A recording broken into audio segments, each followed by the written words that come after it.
প্রধানমন্ত্রী তারেক রহমানের সঙ্গে সৌজন্য সাক্ষাৎ করে তাঁকে সৌদি আরব সফরের আমন্ত্রণ জানিয়েছেন দেশটির উপ-পররাষ্ট্রমন্ত্রী ও যুবরাজের বিশেষ দূত ওয়ালিদ এল খেরেজি।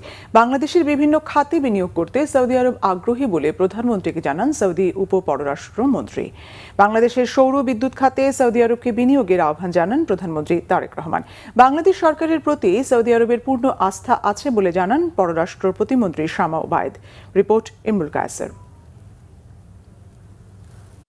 সোমবার রাতে বাংলাদেশ সফরে আসেন সৌদি আরবের উপ-পররাষ্ট্রমন্ত্রী ও যুবরাজের বিশেষ দূত ওয়ালিদ এল খেরেজি। বিমানবন্দরে তাঁকে স্বাগত জানান প্রধানমন্ত্রীর পররাষ্ট্র উপদেষ্টা হুমায়ুন কবির।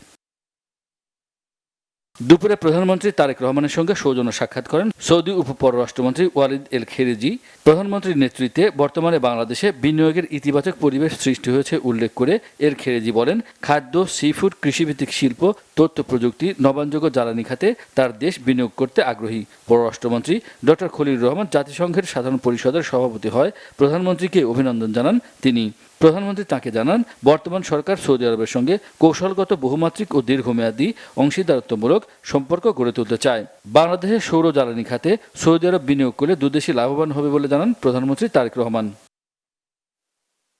এর আগে সকালে পররাষ্ট্রমন্ত্রী ডক্টর খলিলুর রহমান ও স্বরাষ্ট্রমন্ত্রী সালাউদ্দিন আহমেদের সঙ্গে বৈঠক করেন সৌদি উপ-পররাষ্ট্রমন্ত্রী এল খেরেজি। রাষ্ট্রীয় অতিথি ভবন পদ্মায় অনুষ্ঠিত বৈঠকে পররাষ্ট্র প্রতিমন্ত্রী শামা ওবায়দ এবং প্রধানমন্ত্রীর পররাষ্ট্র বিষয়ক উপদেষ্টা হুমায়ুন কবির উপস্থিত ছিলেন।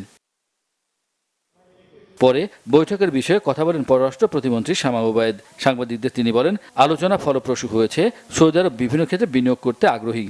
বাংলাদেশের মাননীয় প্রধানমন্ত্রী জনাব তারেক রহমানের নেতৃত্বে যে সরকারটি এখন প্রতিষ্ঠিত, সেই সরকারের উপরে সৌদি সরকারের সম্পূর্ণ আস্থা ওনারা ব্যক্ত করেছেন। অত্যন্ত সফল এবং ভালো ফলপ্রসূ আলোচনা হয়েছে। ওনারা অত্যন্ত আগ্রহী এখানে বাংলাদেশে বিভিন্ন সেক্টরে বিনিয়োগ করার জন্যে। সৌদি আরবে থাকা রোহিঙ্গাদের পাসপোর্ট ইস্যুতে প্রশ্ন করা হলে প্রতিমন্ত্রী জানান, এ বিষয়ে সমাধান করা হবে।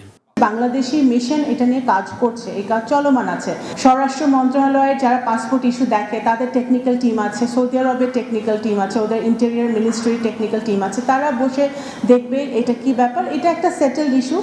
শিগগির সৌদি আরবে বিনিয়োগ সম্মেলন হবে বলে জানান পররাষ্ট্র প্রতিমন্ত্রী। ইমরুল কায়েস, বাংলা ভিশন, ঢাকা।